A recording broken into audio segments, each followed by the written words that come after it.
If you're around for Fairbanks, we are 104.7 The Edge of Madman with you on a freaking Friday evening. Got a special for you. Local rockers done good. Details coming up. A taste of what's to come. Don't touch that dial. You're on the edge. Ooh, brainwashing. Ooh, help, we're being brainwashed. Into the pit with the Matty Edge.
Rockport Fairbanks for 104.7 The Edge. That was Pandemonium with Don't Touch That Dial. You might remember the name Pandemonium? Well, we got a couple members from the band in the studio. Gentlemen, introduce yourselves. Well, my name's Chris Fresh. I'm a singer, born and raised in Fairbanks, and lead singer of Pandemonium is all about rock, heavy rock. I'm David, the guitar player. We got our start here in Fairbanks. A lot of people probably don't realize that there was actually a pretty slam and metal band back in the late 70s, early 80s from Fairbanks. To our knowledge, we were the first band from Alaska to ever get a record deal. We had to leave Fairbanks and move to Los Angeles to do that, but we actually did that and ended up being a big LA metal band all through the 80s, put out 3 albums, opened for tons of big bands, Motley Crue, oh God, who else? Quiet Riot, Poison, Warrant, Scorpions, Sabotage, King's X, played with Wasp, Black and Blue, just the 80s. If they played LA, we played with them. Well, you guys were, formerly known as Demon. Now, you had one more brother in the mix. Yeah, that was Eric. Eric, the bass player, the little bro. He still lives in Seattle, where I live, too. And Chris is up here in Fairbanks now. Lives The up here. original drummer, Fitzgerald. Kevin Fitzgerald, yeah. His brother Pat still plays around town. Oh, I've noticed, though, the amount of drummers you've gone through, that's kind of like a... Spinal Tap. Thank you right there. We're living the cliche, Spontaneous combustion. No What doubt. happened to the drummer? Being as you were raised out in the Tules, which is, well, now Rosie Creek. Rosie Creek Road, yeah. Out in a homestead. Out on the Now, Tanama. you have nothing else to do. You're kind of off the beaten path. So is that where you got your chops down? Because you have nothing else to do except rock? Age 12, we converted the old big chicken house barn into a recording studio. My father helped us, and that's where we learned to play. We'd sit in there every night and just play. Well, the history too is our mom and dad owned a rock club, a pretty well-known rock club here in Fairbanks in the 60s into the early 70s. A place called the Upper Limits, right next to Co-op on 2nd Avenue, and that was in the 60s and very early 70s. That was the big place where local bands played, and everybody went.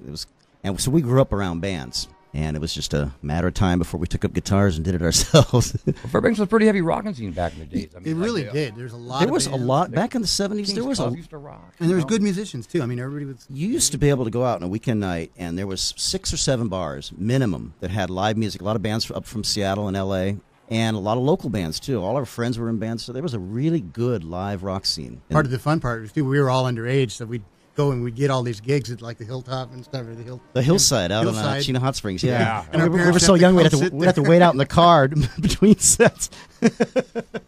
And back then, underage was under 19. 19, so you used to be able to drink exactly. at 19 back in the day. Yeah. Oh, we used to go on. We'd do like 6 sets. We'd start at 10 in the night, or 10 at night, and the last set we'd be starting at 4 o'clock. Played from like 4 to 5 in the morning. We're drunken pipeline workers. Yeah. All pipeline workers. Yeah, that was a wild scene, boy. Whoa. Some of the original Solstice parties were pretty phenomenal out there, the late 70s out there off Rep Road.